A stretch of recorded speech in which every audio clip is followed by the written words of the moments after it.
This playthrough is rated M for mature. Greetings and salutations, viewers. Vauldemare back here with another episode of Sacred 2. In the last episode, we continued on through Adria, or whatever, solving quests and getting closer to the orcs, I guess, not settlement, where all the orc leaders are, or one of the orc leaders. But anyway, off screen I did a little bit of, I wouldn't say grinding per se, I just did a lot of quests, got some money, went through my equipment. I wouldn't say I got a lot more equipment, but the big thing is I finally bought a mount after all this time.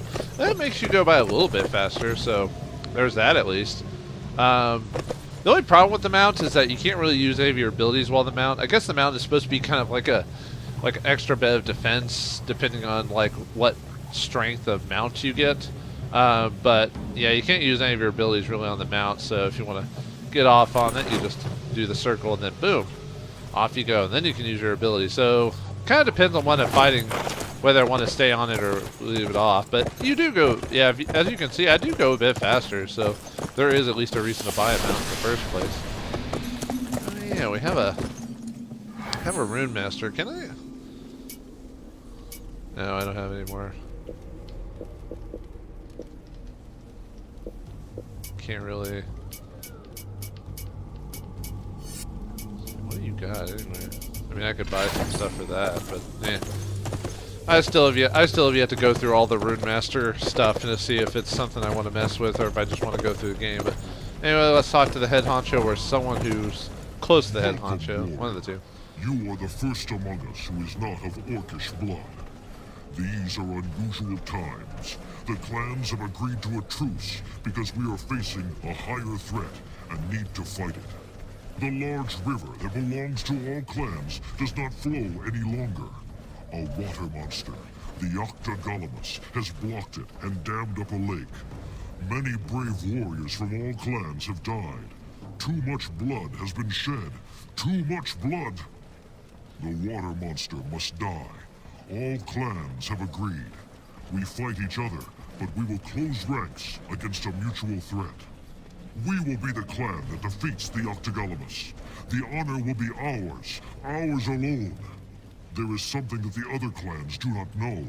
Without water, the monster is like a sitting duck, weak and vulnerable. Run dry the river's well.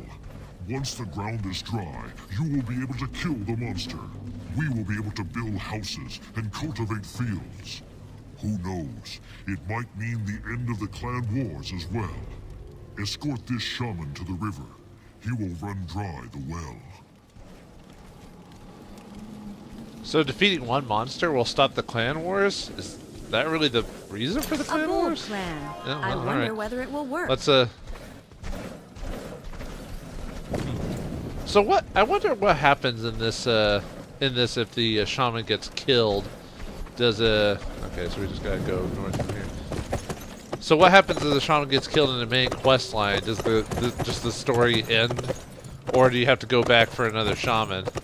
That'd be pretty funny if you had to go back for another shaman. It's like, seriously, one of my shaman dead? All right, I got another one around somewhere. I can't help you. Come back later. What is up with that? Why is that everywhere in this place? Like, there's a bunch of just random characters that just say, talk to me later, or I have nothing to say, and yet they have exclamation points indicating they have something to say. Is that like a joke, or like an in-game ha-ha moment or something? I don't know. Alright, anyway, let's alright, so we gotta go north of that, so we can defeat the Octomammoth, whatever. Well, hopefully it'll be a bit more of an interesting fight than the golem that we fought. I don't even remember the name of the big old golem we had to fight. I wonder if I'm fast enough. I wonder if it'll matter if the shaman will get killed. Or maybe they'll avoid the shaman since it's a story plot henchman. Although if that's the case, why even have the henchman following me? Why not need just meet me there, that type of thing? I don't know. But yeah, look how fast, look how much a lot faster I am going to... Okay, well not in this case because the guy casts like a freeze or a slow spell on me, but yeah, I can just run past these guys. Obviously, depending on like how many levels I want to get, I shouldn't run completely away from a lot of them, but if I just want to get from point A to point B, then yeah, okay. we need to go. No, we don't need to go in that cave. And I've noticed while I was running around doing like random quests and just running around for a bit, I've noticed that there's a lot of stuff that pops up that have nothing to do with quests, or at least I'm aware of. So I guess a lot of the game throws in places just to explore. So I guess it's kind of nice that there's a lot of areas that don't necessarily have quest line added to them, but you can go through there anyway. So that's not bad. I mean, it gives you a way to get more items or experience or whatnot. So, man, whatever that spell is, always must be. It kind of looks like a freeze spell of some sort. So it's probably what it is. All right. Oops. Not too far that way. I don't see where the obvious road is here. Some of the off-beat paths kind of make it a bit more difficult to figure out where you're supposed to like go towards. It's like a general direction. Hey, if you guys all want to fight me, if you want to fight, come with me to fight the Octomammoth or whatever, Octomammoth or whatever. You know, probably be more. You probably defeat a lot quicker. You know, everyone would work together and all this other stuff and stop the clan wars. Maybe he says it'll stop the clan wars because it'll basically make them on top. So it'll be like, well, got no choice. Oh yeah, we can't. I wonder if my mount will be there when I get out. You know, I haven't. I bought the mount before I messed with going through caves and stuff like that. So I assume it'll be there as long as I go out the. Like he stays there, type of thing. So let's hey, why don't you help me, shaman dude? Aren't you orc? Don't tell me you're orc wussy, huh? Huh? Yeah, I'd rather you not fight because one, it'd be distracting, and two, what if you got what if they turned their attention to you and you got killed? So I bet his AI tells him not to attack. So. You know, I'm kind of wondering how many more creatures or how more difficult they'd be if the game actually, or if I was actually playing the multiplayer option in this game where you have, because I think well, I don't know the console version. I assume the PC version you can get up to 4 players. I know most of those hack and slash games usually just add a lot more units so that way everyone has more things to do, and usually the bosses get just like a HP and defensive boot and an attack boost to make up for it. No real actual strategies added to the bosses or whatever. It's just like, hey, let's just give them more HP. That'll make it more difficult. Yeah. I forgot if there was a skill in the game that unlocks doors or not. I don't remember. Because I don't think any of the characters obviously come across as being thieves, like when it comes to like the typical I steal stuff. Usually hack and slashes don't have, if they have a rogue character, they don't do trap, or they don't do like locked doors. They usually just do traps or something like that, like they summon them in battle or something like that, or can put them down a lot quicker. Just because it's because usually it's a hack and slash game, so you don't want to have a lot of stuff bogged down in the particulars about it. Or if there is a locked door, you usually can find a key rather quickly, that type of thing. Alright, dude. Are we summoning this thing? Is that what you're here for? I think the boss told me, but you know. Oh, I guess he's summoning them because the spring is right there. There we go. Step aside so I may begin my ritual. I forgot storyline stuff. I forgot for a brief second the storyline quests have voice acting in it. Alright, summon this thing, dude. Whamma lamma ding dong. Give me liberty or give me bread? No? The ritual has been completed. My duty is done. Good luck. I have nothing left to do with the story. Farewell. Alright, now what? Do we go leave? Wet danger. We're the wet bandits. W-E-T. Is there a way to like... I forgot if the game said if there was like a way to get like extra light sources like torches or something like that. I don't recall now. I guess he did the ritual. Now maybe he's now summoned outside? I don't know. I mean, the thing indicates I should go leave, so I guess I'm gonna leave. I guess I'll get out of here. Thanks for noticing. Yeah, I'm so used to going fast on that mountain now that walking seems antiquated. What do you mean I have to... Oh, it opened the door. Gosh, I forgot about that. Okay. Well, that makes sense. I was like wondering about that locked door. I don't know. I've been in some caves while running around, like that there were doors that had nothing to do with the quest that required me to go in there. So it's like maybe it was something I came back to later in a side quest that just pops up that says, "Oh, hey, you know the door you can go into during the main quest line? Well, now you can go in there." Although I guess I'm thinking more on JRPG standards than Western RPGs. Because definitely Western RPGs definitely have a different feel to them than that. Although I've noticed slowly over the years, I've been slowly showing more interest in Western RPGs than I did JRPGs. I'll admit that there's a lot of, I'll admit that if you look at some of the RPGs that come out from Japan, there's like very few that are really worth it. A lot of them are kind of like redundant or annoying, or they do all that Moe art design, which is just, it's everywhere, and it's so, well, I wouldn't say it's boring per se, but it's, I don't know what the word is. I don't like Moe art style for sure, because I don't know, it just whoa, holy crap. Alright, I guess we gotta, oh yeah, keep forgetting that every time you ride a mount you get your buffs go off.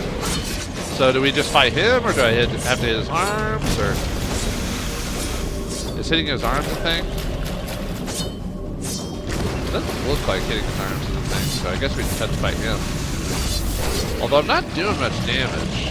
That's not a good sign. Look at that, he's healing already. And I assume that stuff down at the bottom indicates like what his stats are or something like that. Like maybe he's immune to like he's immune to poison and all this other stuff or something. Well, okay, now I'm doing, oh. Maybe it's just regen is like really fast or something? Whoa, uh-oh. Alright. Because I'm doing damage, but then he heals, so I don't know, like, am I just getting lucky with my attacks and I'm doing more damage? Because I went through a lot of the, oh, does he turn off my buffs? Huh. Maybe. Because I don't remember pressing the buff button to turn him off. Oh well. Yeah, now I'm doing damage, you know, so maybe the whole healing at the beginning is to basically just whoa. That electric attack does a ton of damage. Other than that, I guess if you're trying to be strategic about it, hopefully you have lightning. I think you can get socket stuff for like lightning and elemental repellent, or not repellent. What am I saying? Like elemental resistance or something like that. But I guess on single player mode, it's not as big a deal because I can pretty much just whack at him all day and whack a guy, whack off a guy, whatever. It looks like he does kind of slowly heal, so I have to kind of keep up my pace. Anyway, I was talking about earlier about my weapons. I haven't found too many weapons at my level that do any more damage, so that's why I'm not like doing a crazy amount of damage. Oh, well, I guess he's clearly dying because we blasted off one of his arms, so that's cool. Unless the game is, is it like Octomammoth from like Final Fantasy IV, where after we do so much damage, his like limbs just start coming off? That'd be kind of cool if that was the case. That was a cool fight. Final Fantasy IV. God, I need to pop that game in again one of these days. Whoa! Dude, your arm's off. No, it isn't. Yeah, one of these days I need to pop in Final Fantasy IV again and play it. It's been a few years since I played that game. I think the last one I played, or last version of it was, I think the PSP remake, the After Years added remake or whatever it was. That wasn't too bad, although a lot of the After Years stuff was kind of like too many cooks in the kitchen. By like, what I mean is too many characters that you get to play as. I don't know, I felt like it was way too much. But anyway, we beat him. Hooray! We did hardly anything during that fight. We just basically healed him and whacked on him. Although that's usually how most bosses are. Usually, unless you're playing an MMO, then when you have where you have to move out of, because I don't think this game has anything where you have to move out of radiuses and stuff like that. So, God, how big is this place? I guess we could just teleport back there. I guess I'll do a quick quick like skeeve through this like little area to see if there's any like treasures or like this. Potion, Buccaneer hoop. I don't think I can equip hoops, so that's kind of pointless. Yeah, I'll just run through here really quick to see if there's any extra treasure or anything like that. Oh, off screen, I upgraded my Alchristi ability to make me run a bit farther. I guess every like 4 levels or maybe 3 levels, you can bump up one of your abilities like to like a step. I don't know if I ever showed that. I think it's under, must be under attributes, I think.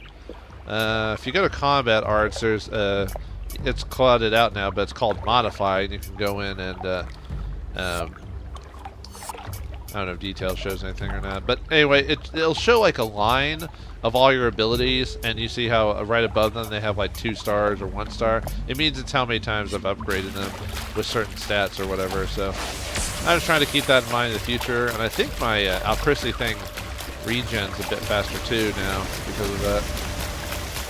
But I did the upgrade where you go fast, where you run faster. Let's see, anything else? It's easier to just comb the sides of the boss field to see if there's anything there, and then kind of go in after you kind of do a quick run around. Let's see. It doesn't really look like there's anything else, not that I'm seeing anyway. Nothing there. We'll do a quick run in through the middle. Malcolm in the middle? Not quite. Alright. Yeah, I think. Yeah, there's nothing. If there's something there, too bad. I mean, all it is random drops anyway, so it's not like, you know, I mean, possibly, yeah, the random drops of our boss might give you some pretty good items, but nothing that I can't live without, or I can buy something similar later. Oh, what about my horse? Do I have to go back and get that mount? Now I'm not sure. Oh, never mind. There's a summon mount option. Well, all right. I had a dumb moment there. All right, that's nice to know. That would be pretty bad if you could just leave it and never get it again unless you ran all the way back to it. At least this game had some foresight to add that feature in. So I'll give him kudos for that anyway. All right, I beat your squid thing. I just had to wail on it for a bit. Did it. You are not just a warrior. You are a heroine. You bestowed the reputation upon our clan that it so rightly deserves. I am in your debt. The elves you are looking for are over there. Your reward shall be to go and free them. They're over there, like right 5 steps. You could have done that earlier, but I just wanted you to kill that boss creature so I could get all the credit. What's the difference between a warrior and a heroine? Whatever. Thank you very much. Something, I guess. I'm happy that I was able to help you. Help orcs? What type of fantasy world do we live in that we're helping orcs? Okay, so there's just like right. There's like right over here. Well, not right over there. He said they were right over there, but I don't quite believe you. I don't know about that. Anyway, let's not. Oh, do we have to go inside? Can we actually ride our horse? Some buildings you can, some you can't. So, all right, hey guys, I'm your savior. Saved you from the orcs. Love and worship me as a goddess. There you are. Somewhat late, for which you can expect to be disciplined later. My team was investigating the magical leaks when we were captured by orcs. Nasty business. Heads on stakes. No tea. Still, we showed them a thing or two. Built a proper compound for one thing. A child could have knocked over the other one. You'll be carrying on for us now. We learned the leaks are coming from a network of ancient pipelines, but it's a complete mystery to this lot. You'll have to go speak with the Seraphim to learn more. Head north to their crystal palace, and do try to be more punctual. Wow, what an asshole! Assured, I do know the We just way saved to the you. palace of the Seraphim. Well, from your outfit, you are a bit douchey looking, so we'll go with that. All right, so now we have to talk to the Seraphim, and I think our character knows a bit about the Seraphim. What would be the fastest way? I guess we could just teleport there and then just follow the road. That'd probably be either way. I think either of these towns have quests if you want to do them. Yeah, I did some exploring off screen. I kind of explored way back here just to kind of, although I missed a couple of areas and whatnot because I didn't have my mount at the time. I'd forgotten to buy one while I was running around. Maybe later I'll redo it, but really it's almost not worth it after a point to go back to old quests because you don't get as much experience or as money, which makes sense. And a lot of the rewards don't level up with your character, so that kind of sucks too, but oh well. Yeah, it's up to you if you want to do it. It's not like it changes the story any if you do all the side quests, as far as I'm aware of, so it's really, they're just there just to give you experience and give you reason to explore the lands and gain more quests and all that other stuff. But I don't know, the game seems to give you kind of a decent amount of experience along the way without having to do every single quest, so it's more for just, it's more, almost seems more padding than anything. But alright, let's see what this guy has. What terrible luck! There will be a big Narguts game between Thrak and Untug soon. I already finished that game off screen. I kind of made Unterag win by like chopping off Troll's head and all this other stuff. Anyway, I could make a fortune on Van's scarves alone, but I just ran out of cloth. Terrible, terrible luck. I have a plan. A human ship ran aground the coast not long ago. The humans drowned, but their cargo should still be there. Get me some rolls of cloth from the beach. I'll reward you. You'll even get a fan scarf of your choice. What do you say? I'm more of a Patriots fan myself. No, not after all the crap that they pulled, or at least their coaches pulled over the years. Actually, I'm not a fan of football in general. Yeah, it's just not my bag. If you like football, cool, but not my thing. Chieftain Gintonik Icelemp. Say that 3 times fast. Good old Gentovik is dead. He was a great chieftain and brother. Now I've taken his place. As a sole blood relative, it is my responsibility to manage his estate. Not that he left much for me to manage. There must be some more than just this junk he left behind in the hut. I'm sure he's hidden his treasure somewhere. He certainly wasn't poor. We found this scroll. It's tucked away amongst the Vargas figures. Sid loved to play Vargas. He was always asking me to play around with him. I don't even know how to draw a harpiz. Oh, Chieftain Gintorik Icelemp. Take the scroll. Maybe you'll solve the hidden riddle. Alright. And keep all the rewards for that, of course. Alright. I thought there was a couple other question marks when I ran through here earlier, but I guess not. The only reason I ran through here earlier was I assumed we were never going to have to be required to stop here, which it looks like technically you don't have to go through here, so although technically you can skip all the towns, I guess, if you want to, but I guess we just follow the it's on the way, might as well do it. So alright, well, we've got some traveling to do as we head on towards our next quest. Will we be able to find out more about the leaking pipes from the elves? Really, leaking pipes? They've got to deal with some overarching plot or something like that. We'll find out what happens next time in the next episode of Sacred 2. Thanks for watching, hope you enjoyed, and I'll see you next time.